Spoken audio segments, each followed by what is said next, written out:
Members of the jury, this action is won by an administratrix duly appointed, as you saw on the opening of the trial, by the surrogate's court, representing the next of kin of this family, consisting of the wife and the baby, who have been present in court here. And it is to recover damages against this defendant for the pecuniary loss, that is, the actual money damages which were sustained by reason of the death of the deceased. You understand at the outset it is purely a statutory action.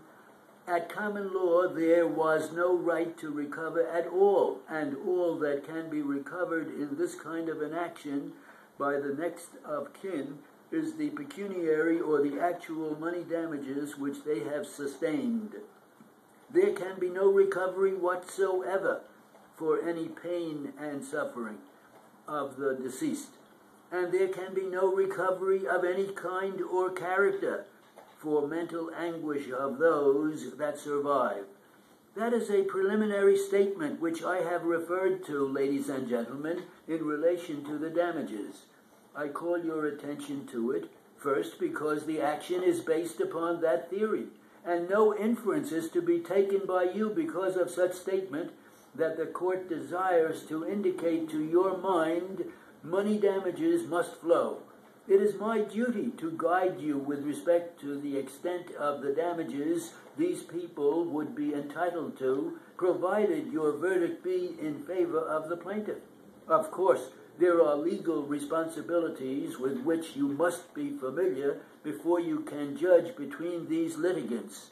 The responsibilities which they owe to each other at the time we find them in this garage on May 6, 2007 at Amsterdam Avenue. You will recall that counsel for the defendant at the end of the plaintiff's case and again at the end of the defendant's case moved this court for a dismissal of these proceedings, and the court denied both of those motions.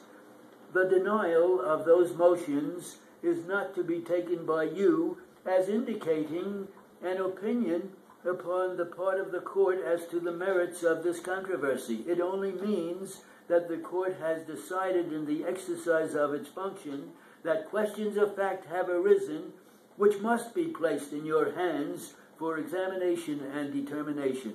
You realize it is the function of the court to give you the law as it arises under the particular facts presented during the course of the trial, and correspondingly it is your duty to accept the law from the court as it makes it applicable. That, of course, is based on very logical reasoning, ladies and gentlemen, because if at the termination of my charge these gentlemen representing their respective clients are not in accord with the law that I make applicable to this situation, they have a perfect right to note an exception upon the record. And that record protects them against my errors, for there is a higher tribunal than this to pass on my errors, if any be committed. But if jurymen go out to a jury room and start to make law of their own outside of the courtroom, as distinguished from what the court says the law is, you can readily see that nobody has an opportunity of taking exception to that.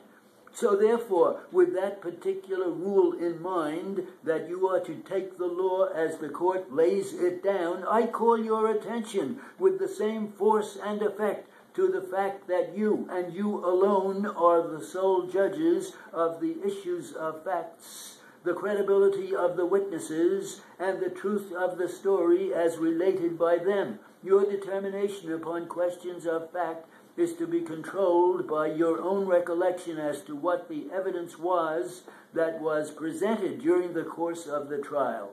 It is within the province of counsel and their right and their duty to refer to the facts in their summation, to draw reasonable inferences as to what those facts may indicate to them. However, you are not bound by their statement of facts, nor are you bound by the inferences that they draw from the particular facts that have been presented. You being the sole judges of the truth and the credibility of the witnesses, it is your duty to rely upon your own recollection of the facts and the reasonable deductions that you can make from those facts. This action, gentlemen, is predicated on what is known as negligence. Negligence, in its simplicity, means the failure or the omission to use reasonable care in the performance of a duty which one owes to the other, and which is found to be the proximate cause of the injury complained of. It is elementary, of course, and understandable by you that the principal is responsible for his agent's acts. So if this accident happened because of the failure upon the part of an employee of this defendant company to use reasonable care in the performance of a duty in which he was engaged, that would be what is described as negligence, and the superior stands responsible for the particular acts. So we go now to see whether or not on the facts there has been a violation on the part of the defendant.